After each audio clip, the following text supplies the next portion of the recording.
নমস্কার। আজকে একটা সম্পূর্ণ নতুন ভিডিও আজকে আপনাদেরকে দেখাবো। যারা আমার চ্যানেলের সাথে যুক্ত আছেন তাদের দেখানোর জন্য এই ভিডিওটা তৈরি করা হয়েছে।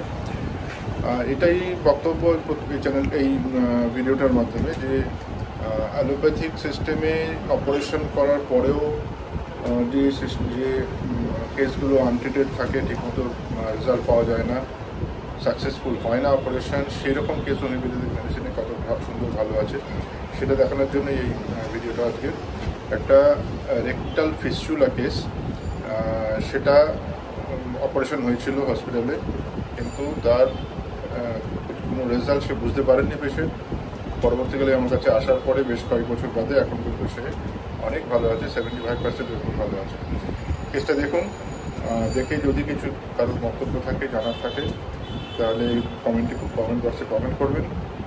আর ভিডিওটা ভালো লাগলে একটু শেয়ার করবেন আর সাবস্ক্রাইব করবেন চ্যানেলটা। নমস্কার। আজকে একটা নতুন কেস দেখাচ্ছি। আমার সামনে বসে আছে ভদ্রলোক, বয়স হচ্ছে 62 বছর বয়স। তিনি পেশায় একটু হকারি করেন ট্রেনে। ওনার একটা প্রবলেম হয়েছিল 2017 সালে, সেটা অপারেশন হয়, একটা রেকটাল ফিস্চুলা। এনআরএস মেডিকেল কলেজে 2017 সালে সেটা অপারেশন করা হয়েছিল, কিন্তু অপারেশনের পর থেকে আপনার সেটা ভালো হয়নি। রসটা ক্রমশ বেরিয়ে যাচ্ছিল মলদার থেকে সমানে। 2017 পর থেকে রসটা বেরিয়ে যাচ্ছে। এই কারণে উনি আমার কাছে দেখাতে আসেন। উনি আমার কাছে প্রথম দিন আসেন 19/5/2024, রেকটাল ফিস্চুলা কেস, 2017 অপারেটেড।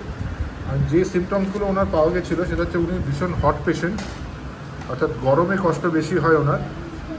খেতে ভালোবাসেন মাছ, মাংস, ডিম তিনটেই খুব বেশি।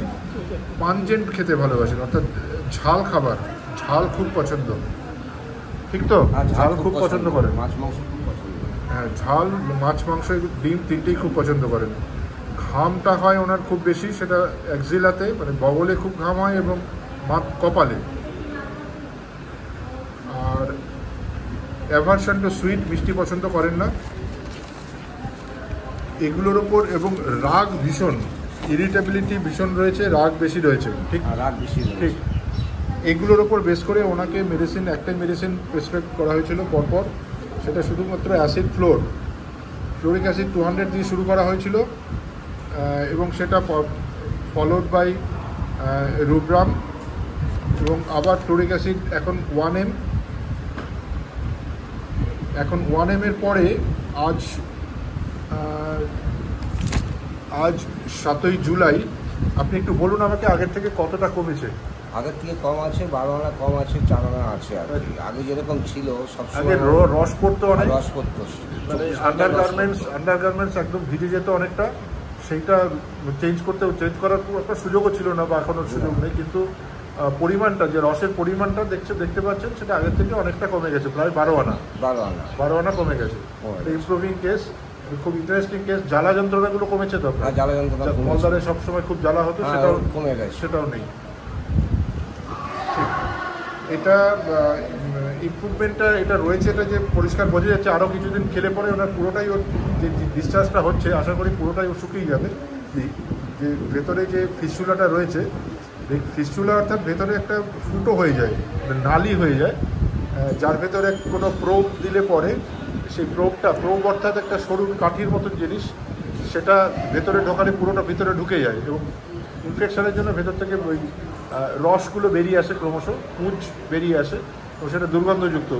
ইচিং ছিল সেখানে, সেগুলো কিন্তু এখন প্রায় 75% উনি ভালো আছেন।